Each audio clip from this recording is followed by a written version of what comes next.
You don't go too far into your biology learning journey, whether that's in high school or in higher ed, without hearing about the scientist monk Gregor Mendel. Mendel lived in the mid-1800s and grew pea plants, and he cataloged a whole series of traits in those pea plants, generation after generation, from flower color to plant height, to pod color, to seed color, and so on. In fact, he grew and bred nearly 30,000 plants over the span of about 7 years. That's insane.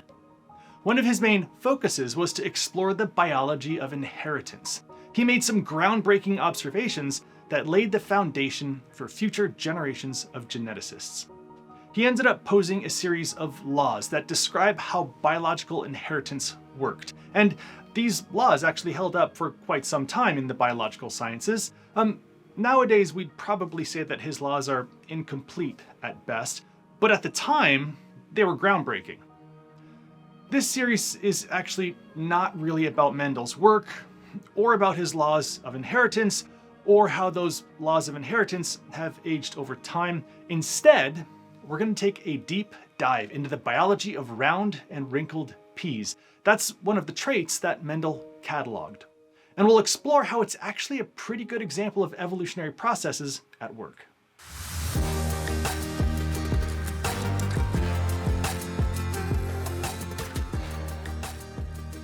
Garden peas, or Pisum sativum if you use their scientific name, there's evidence that they've been used by humans in agriculture for probably the past 7,000 years, maybe even longer.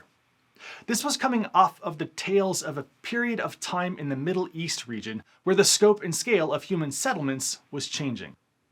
Ancient communities were moving from a strategy of hunting and gathering to a strategy that was more reliant on agriculture. Agriculture allowed people to make larger and more permanent settlements because it provided a reliably local and stable source of food. The domestication of pea plants was part of that agricultural revolution in that particular part of the world.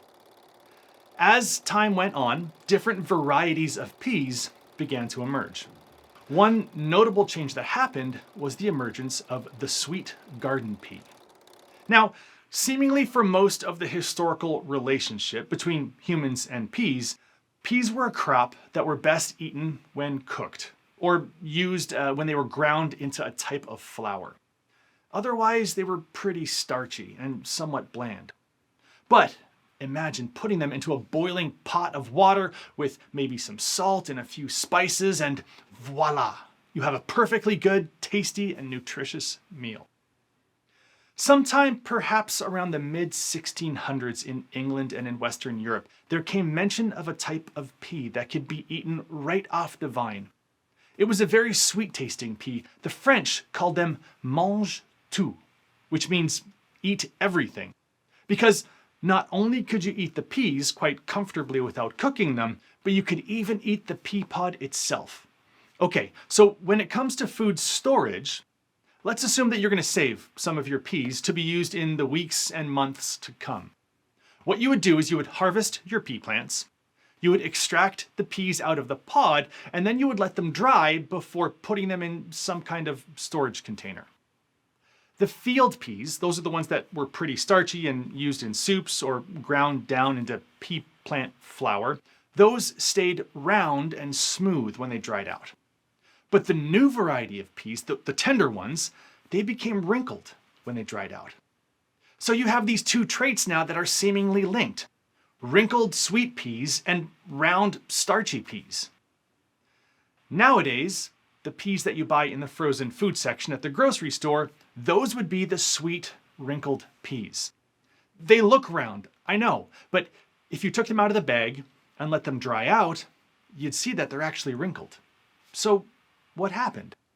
How did this wrinkled, sweet, and more tender type of pea emerge? The answer, of course, is evolution. There was some type of genetic mutation that occurred in the pea plants. That mutation resulted in the emergence of a trait which gave the mutant pea plant a reproductive advantage. In this instance, it was a case of artificial selection. Rather than the new trait resulting in a greater reproductive benefit in the wild, it was humans who identified the trait in their crops and went, yeah, that's great. Let's plant more of those seeds so we can grow more plants that taste like that one. In this Evo-Ed series, we're going to explore the evolution of sweet, wrinkled garden peas. We'll look at a specialized protein in pea plants called the starch branching enzyme, and we'll investigate the impact that a single genetic mutation can have on pea seed shape and taste. To explore a particular aspect of this case, check out the Garden Peas Evolution section of the Evo-Ed website, or you can follow the links down below in the description. We also have a fully interactive version of the Garden Peas Evolution case, specifically targeted at high school biology, where it takes students through the case step by step, with simulations, breeding experiments, model building exercises, and more. You can access those resources by visiting connectedbio.org. Thanks for tuning in. I'll see you next time.